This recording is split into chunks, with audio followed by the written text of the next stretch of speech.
Hola, ¿qué tal? Bienvenidos al canal Grupo de Estudios Arquímedes. Como siempre les habla el profesor César.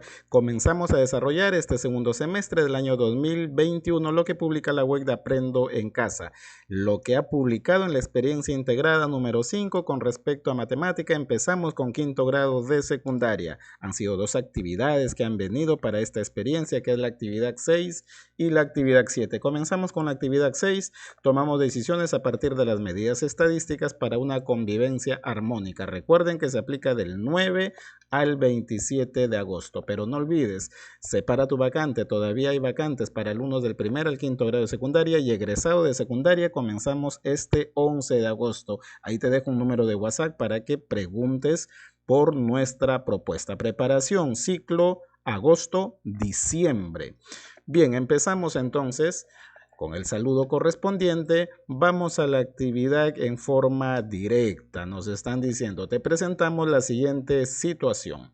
La entrenadora de natación conversa con su asistente acerca de elegir entre dos nadadoras a la deportista que represente a la academia en un campeonato de natación distrital. Bien, la conversación dice, entrenadora, en las pruebas de las dos nadadoras, ¿quién tiene menor promedio de tiempo en 50 metros libres? Asistente, ambas tienen igual promedio. Entrenadora, ¿y ahora por cuál nos decidimos? Asistente, como ambas tienen el mismo tiempo promedio en sus pruebas, podemos elegir a Julia, que es más alta. Creo que su rendimiento será mejor. Entrenadora, veamos sus pruebas de 50 metros libres en la tabla de puntuaciones. Bien. La tabla de puntuaciones es la siguiente, ¿no? En sus tiempos, bueno, esta es la prueba de 50 metros y aquí se está especificando que se han hecho 7 pruebas en la cual Elena y Julia está arrojando el tiempo en segundos, ¿no? No lo especifica, aparece ahí Aprendo en Casa en segundos, pero debe ser segundos. Bien, según la situación y la tabla mostrada respondemos, ¿cómo es el tiempo de cada deportista respecto al valor promedio? ¿Cuál deportista debe ser elegida? Justifica tu respuesta. Muy bien, estas preguntas que son del reto, entonces las vamos a contestar al final. Bien, previamente nos preguntamos, ¿cómo podemos elegir a la deportista que representará a la academia? Bueno, si el promedio aritmético o la media, que también se llama, es igual para ambas, entonces para elegir a la deportista nos ayudará las medidas de dispersión. De aquí les voy a explicar de qué se trata esto. ¿Qué medidas estadísticas nos ayudarán a resolver? Bueno, como ya les dije, las medidas de dispersión, ¿cómo son? La varianza, la desviación estándar y el coeficiente de variación. Aunque al parecer aquí no mencionan al coeficiente de variación, solamente las dos primeras, pero bueno, esas son las medidas más usuales en lo que es las medidas de dispersión, ¿no? ¿Será correcto que elijamos a Julia por sus características físicas como la estatura? Nos adelantamos a responder. No sería correcto, ya que no es un dato que influye en el tiempo de la prueba de los 50 metros. La talla no tiene nada que ver acá. Bien, ahora sí, vamos a ver el paso a paso para desarrollar y tomar decisiones aquí.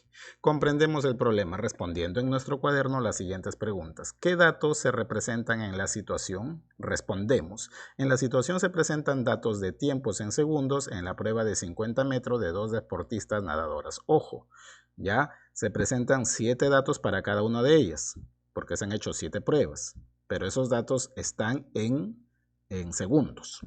¿Qué nos pide hallar la pregunta de la situación? Como es el tiempo de cada deportista, bueno, ¿qué nos piden? Prácticamente acá tenemos que especificar las preguntas. Pues, ¿cómo es el tiempo de cada deportista respecto al promedio y cuál deportista debe ser elegida? ¿Tenemos información suficiente para responder las preguntas de la situación? Sí tenemos información suficiente para responder las preguntas de la situación, ya que si el promedio aritmético o los promedios aritméticos no nos ayudara a tomar una decisión, entonces las medidas de dispersión sí lo harán.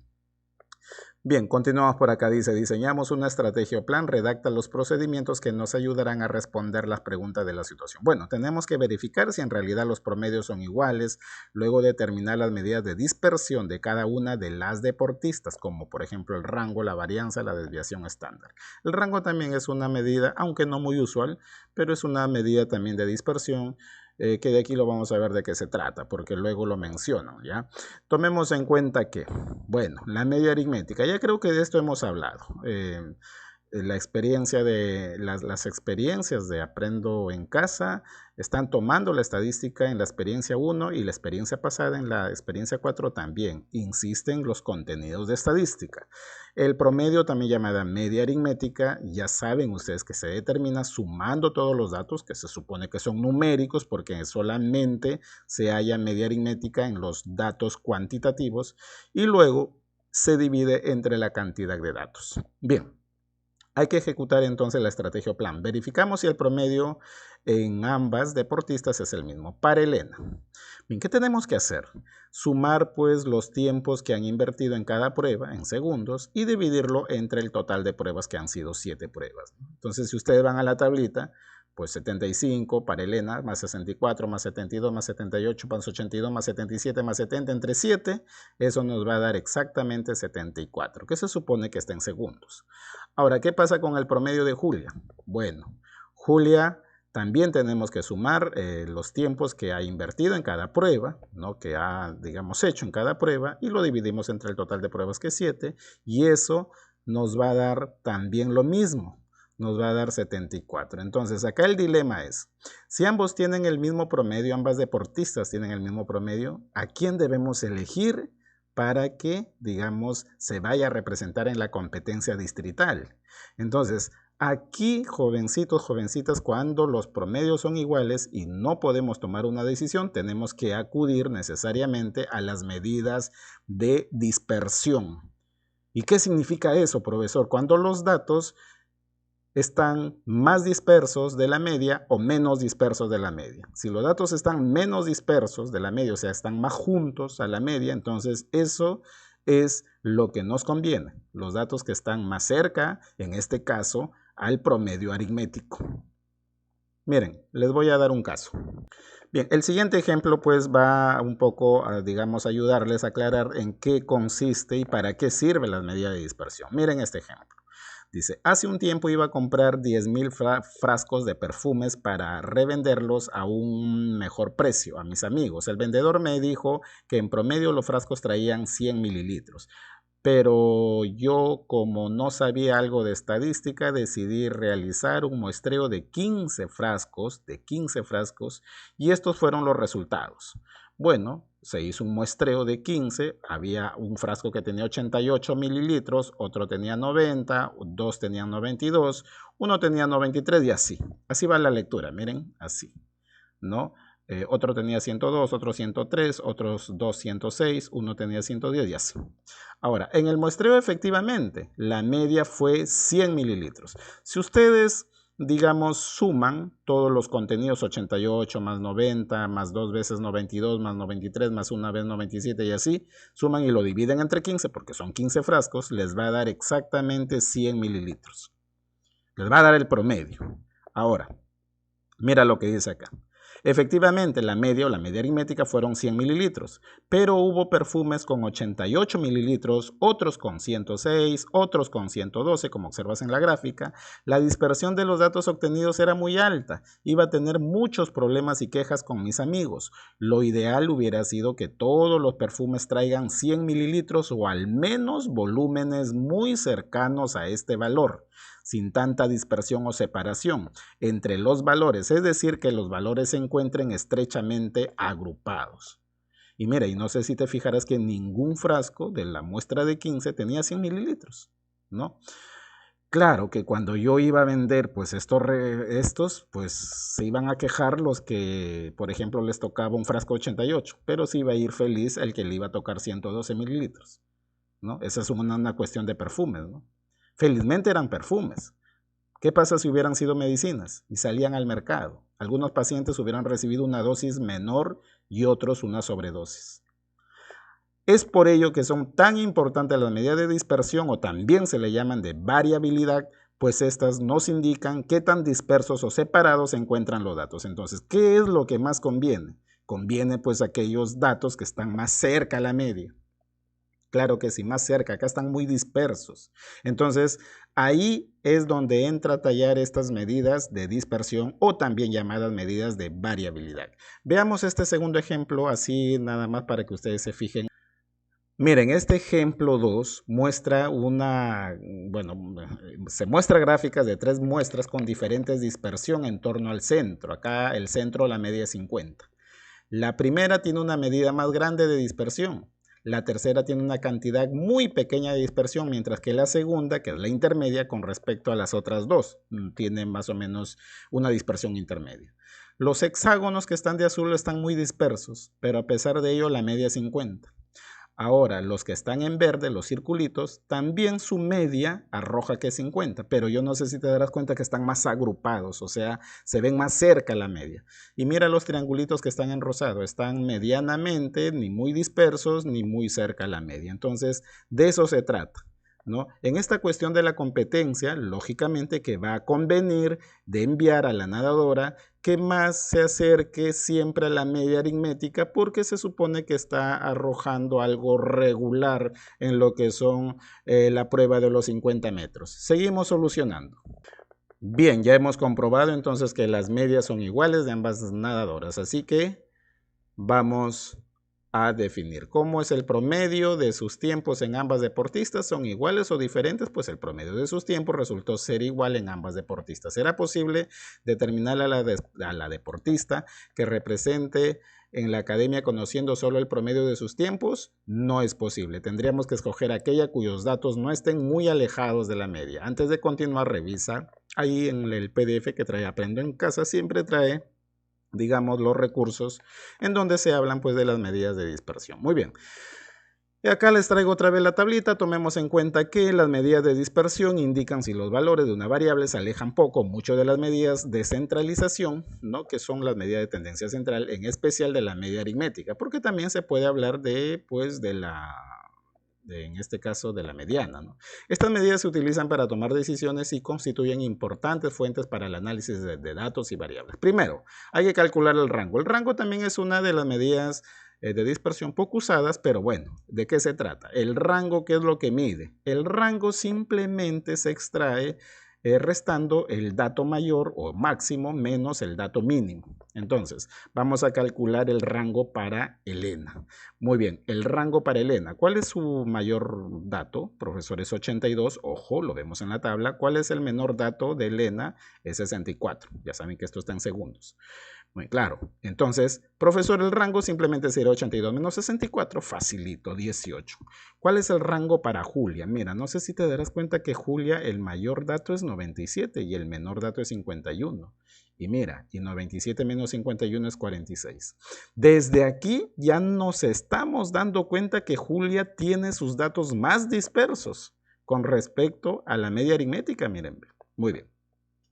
Profesor, otra medida de tendencia central es la varianza. La varianza. ¿Cómo se calcula la varianza? Con esta fórmula. Un poquito detallosa, pero no difícil de aplicarla. Nos dice, varianza es igual a la sumatoria de los datos desde el primer dato, digamos, desde que n es igual a 1, ¿no? De los cuadrados de las diferencias de cada marca de clase menos la media aritmética. Cuando los datos son agrupados, este XY es la marca de clase, pero cuando no son agrupados, este XY es el tipo de dato numérico, menos la media aritmética al cuadrado. Todo sobre la cantidad, en este caso, de datos, ¿no? Bien, ahora, miren, para Elena, ya sabemos que las 7 pruebas de Elena arrojaron estos tiempos, las 7 pruebas. Entonces, hay que calcular la varianza para Elena. Fácil, mira, tú ya tienes que tus datos son estos tipos de datos, 75 segundos, 64 segundos y así, 7 pruebas. Entonces, ¿qué es lo que vamos a hacer? Vamos a hacer lo siguiente. A ver, acá se me ha tapado. A ver, ojo que aquí se ha tapado una parte de la barrita que va encima de X, que esto es la media aritmética. Entonces, cada tipo de dato menos la media aritmética. Ah, ya, profesor, la media aritmética la hemos sacado hace rato, que es 74. La media aritmética de ambas es igual, que es 74. Eso lo hemos sacado hace rato. Entonces, cada tipo de dato sería. O sea, aquí, profesor, tendría que yo restar 75 menos la media aritmética, que es 74. Correcto. Aquí tendrías que restar este 64 menos la media aritmética, que es también 74. ¿no? Eso te da negativo 10. Y otra vez 72 menos 74, eso te va a dar negativo 2. Ah, profesor, o sea que todos los tipos de datos los resto menos la media aritmética. ¿Por qué siempre 74, 74? Porque es la media aritmética, pues, ¿no? Es la media aritmética, la fórmula te lo dice, ¿no? Bien, hay algunos valores que te van a salir positivos y negativos, pero no te preocupes porque cuando eso tú lo elevas al cuadrado, o sea, estos resultados que yo he puesto en azul, tú los elevas al cuadrado, así sea positivo o negativo, se vuelve positivo, ¿no? Eso es la ventaja de elevar un número al cuadrado, así sea positivo o negativo, siempre te va a salir positivo por la ley de exponentes. Entonces, estos resultados los elevas al cuadrado. 1 al cuadrado, pues es 1. Menos 10 al cuadrado es 100 positivo. Menos 2 al cuadrado es 4. Es como si elevara 2 al cuadrado por la ley de exponentes. Menos por menos es más. Por eso es que se hace más. 4 al cuadrado 16, 8 al cuadrado 64, 3 al cuadrado 9, menos 4 al cuadrado 16. Ahora, lo que tienes que hacer es sumar esto porque la fórmula te dice sumatoria. Sumatoria de esos cuadrados, ¿no? Desde el dato 1 hasta el último dato. Profesor, la sumatoria es 210. Ya, pues la varianza es igual a esa sumatoria entre el total de datos, que es 30. Ten bastante cuidado porque no me vayas a sumar que los datos son estos, ¿ah? 75, no. ¿Por qué, profesor, lo divide entre 7? Porque hay 7 pruebas, ¿no? Hay 7 pruebas, 7 datos simplemente hay. Entonces, profesor, 210 entre 7 es 30. Bien, la varianza de Elena, entonces ya la tenemos que es 30. Ahora sí. Bien. Ahora, ten bastante cuidado porque aquí si te piden la unidad de medida, esto es segundos al cuadrado. Esto es segundos al cuadrado. Hay que tener bastante cuidado. ¿Por qué? Porque recuerda que hemos trabajado con segundos y a la hora de elevar al cuadrado se han vuelto segundos al cuadrado. ¿Ya? Muy bien, entonces esto es 30 segundos al cuadrado. Eso es, digamos, lo complicado que tiene la varianza, que te da unidades cuadráticas. Yo ahí simplemente he escrito el valor numérico nada más, ¿ya? Bien, vamos a ver para Julia. Tú puedes poner 30 segundos al cuadrado, no hay problema. Ya, yo no lo he puesto, simplemente yo estoy trabajando con el número. Acá es 30 segundos al cuadrado en realidad. Bien, ahora vamos para Julia. Bueno, las pruebas de Julia que arrojó en tiempos fue esto, las 7 pruebas. Ahora, si hacemos pues ya lo mismo, ¿no? Profesor, el promedio es 74, así que sería 52 menos 74, 52 menos 74, 51 menos 74, igual 97 menos 74 y así, 90, así. Profesor, ¿por qué resta con 74? Pues porque 74 ha sido el promedio. Pues. Bien, ahí sí yo te pediría que verifiques, por favor. Muy bien, después elevas cada uno de estos numeritos al cuadrado. 22 al cuadrado, 484. Así sea negativo, te va a dar positivo, 484. 23 al cuadrado, 529 y así. ¿Ya? Muy bien. Sumatoria de todo eso, sumatoria de toda esta columna, 484 más 529 más 529, todo eso te va a dar 2656. Profesor, entonces la varianza es toda esa sumatoria entre el total de datos, que en este caso sería el total de pruebas, que sería 7. Y eso nos va a dar 379,23. Ahora, desde la varianza también ya nos estamos dando cuenta. ¿Quién tiene menor varianza? Pues profesor Elena, y mira la varianza de Julia. Recuerda que es segundos al cuadrado acá.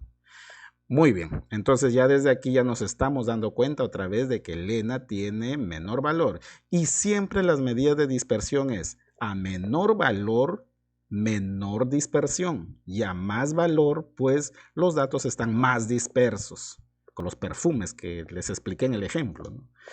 Muy bien, entonces, ahora, hay otra medida de dispersión que es la desviación estándar. Miren, la desviación estándar simplemente es sacar la raíz cuadrada de la varianza. Hace ratito ya hemos sacado la varianza de las dos. Entonces, yo te he dicho, arroja segundos al cuadrado. Y justamente cuando nosotros sacamos raíz cuadrada es que se anula esa unidad al cuadrado. Entonces, profesor, para Elena, hace rato la varianza nos dio 30, se supone segundos al cuadrado. Pero al sacar la raíz cuadrada, pues me va a dar aproximadamente 5,48. Ahora, ¿y cómo quedaría la unidad de medida, profesor? Pues te quedará segundos. ¿Por qué? Porque no ves que estuvo al cuadrado en la varianza. Acá sí uno contesta. Es 5,48 segundos. ¿No? Esa es la desviación estándar. Igual para Julia, ¿no? Su varianza fue 379,43 segundos al cuadrado. Al sacar raíz cuadrada nos va a dar 19,48 segundos ya. No es que sacar raíz cuadrada de una unidad cuadrática te queda unidad lineal. Muy bien, entonces la varianza lo que hace es anular justamente esa unidad cuadrática que nos ha dado, ¿no? Bien, profesor, lógicamente que Elena sigue teniendo menor valor, por lo tanto tiene menor dispersión y Julia tiene con la desviación estándar mayor valor, por lo tanto es mayor dispersión. Ahora sí, bueno, acá ya no nos han hablado de lo que es coeficiente de variación, pero el coeficiente de variación es otra medida también que es usada, pero no la he mencionado acá. Bueno, de repente por ahí en el reforzamiento de los problemas de los retos que yo voy a hallar, ahí sí voy a hablar de eso, así que estén atentos, ¿ya? Tomemos en cuenta que al comparar dos o más conjuntos de datos, mientras menor es la desviación estándar o la varianza de un conjunto, se dice que su comportamiento es más homogéneo o regular que los otros. Del mismo modo, mientras mayor desviación estándar o varianza, se dice que es más heterogéneo o irregular. Lo que les decía, ¿no? Lo que les decía. Muy bien, entonces aquí ya utilizamos la cuestión de las palabras homogénea y heterogénea. Profesor, entonces, como Elena tiene los menores coeficientes, ¿no? Tanto de lo que es la varianza y la desviación estándar, entonces Elena tiene sus datos en los tiempos de la prueba de 50 metros más homogéneo, o sea, más cercanos a lo que es la media. En cambio, Julia no, lo tiene más disperso, que aquí se llama más heterogéneo. Ahora sí, podemos responder las preguntas de la situación, cómo es el tiempo de cada deportista respecto al valor promedio. De acuerdo al valor de la desviación estándar, observamos que los tiempos de Elena es más homogéneo por tener menor desviación estándar en comparación con la de Julia, ya que presenta mayor desviación estándar. Es más, ¿no? Presenta mayor desviación estándar y también presentaba pues mayor varianza, ¿no? Bueno, ¿y cuál deportista debe ser elegida? Deberá ser elegida la deportista Elena, ya que sus tiempos son más homogéneos o regulares, ¿no? Es decir, sus tiempos no están muy dispersos. Ahora contestamos, reflexionamos. Acá les voy a ayudar a contestar esto. ¿Qué piensas que es mejor? ¿Que haya homogeneidad o heterogeneidad? Bueno, para la situación es conveniente que haya más homogeneidad para asegurar el valor de la media. Claro, yo necesito enviar a una deportista que sea más regular, más homogénea. No me arriesgo a enviar a la otra deportista porque imagínense que a pesar de que tenía el mismo promedio, que era 74, igual que la otra, imagínense que en la competencia justamente me arroje un tiempo que pues demore más en la prueba, ¿no? En plena competencia, ¿no? Y claro, entonces como la asistente dijo, entonces hay que enviar a la otra por la talla. No, pues no tiene nada que ver la talla. ¿Qué se puede decir de un conjunto de datos si solo sabemos que su media es 67 y que tanto su rango como su varianza es 0? Miren, jovencitos, cuando la varianza de un conjunto de datos es 0, quiere decir que todos los datos son iguales. Ya, esa es una propiedad de la varianza, así que ya te la contesté. ¿En qué otras situaciones puedes aplicar tus aprendizajes? Bueno, en otras situaciones que dé información adicional que permite juzgar la confiabilidad de la medida de tendencia central. Ejemplo, si se quiere aplicar dos tipos de vacunas cuya efectividad varía entre el 30% y el 60%. Por ejemplo, también pueden mencionar el ejemplo de los perfumes que les he mencionado al inicio. ¿De qué manera ayudaron las medidas de estadística a tomar decisiones? Bueno, decidir qué grupo de datos está más o menos disperso respecto a la media. ¿Hubiera sido correcto elegir a la deportista por sus características físicas como la estatura? Pues no hubiera sido correcto. Ya hace rato lo estoy diciendo. ¿Qué derecho se hubiera vulnerado al elegir a la deportista por sus características físicas? El derecho a la igualdad, pues se hubiera sentido discriminada la otra deportista. Claro que sí, entonces fíjense cómo la matemática también, digamos, como que hace más justa la elección, fíjense. Interesante esas cositas, ¿no? Bien, evaluamos nuestros avances. Bueno, la competencia es la de gestión de datos, resuelve el problema de gestión de datos sin incertidumbre. Hay que ser siempre positivos, que hemos logrado cumplir los criterios de evaluación. Y aquí les dejo justamente otra vez el volante del aviso que empezamos nuestras clases este 11 de agosto. Ciclo agosto-diciembre. No te lo pierdas, venimos con todo. Y prepárense para los exámenes presenciales. Ya se vienen los exámenes presenciales, algo muy importante porque ya digamos, se están proyectando varias universidades a tomar pues los exámenes ya presenciales para sus próximas admisiones. Como siempre, no olvides suscríbete al canal, activa la campanita para que la plataforma te avise cada vez de nuestras publicaciones. Y acá los retos. Bien, acá te propongo 2 retos. No les he puesto alternativas para ver hasta dónde llegan, ya que esto arroja decimales y si lo redondeas o lo aproximas a un decimal o 2 decimales, tanto la varianza como el coeficiente de variación, de repente van a diferenciarse algunos resultados. Así que hasta donde inténtenlos. Esa es la propuesta. La propuesta de estos 2 ejercicios es que refuercen esos conocimientos, ¿ya? Bien, y acá es donde justamente voy a dar la fórmula de lo que es el coeficiente de variación que no se ha visto en estas medidas de dispersión. Nos vemos hasta la próxima. Estén atentos al desarrollo de los siguientes videos. Chao.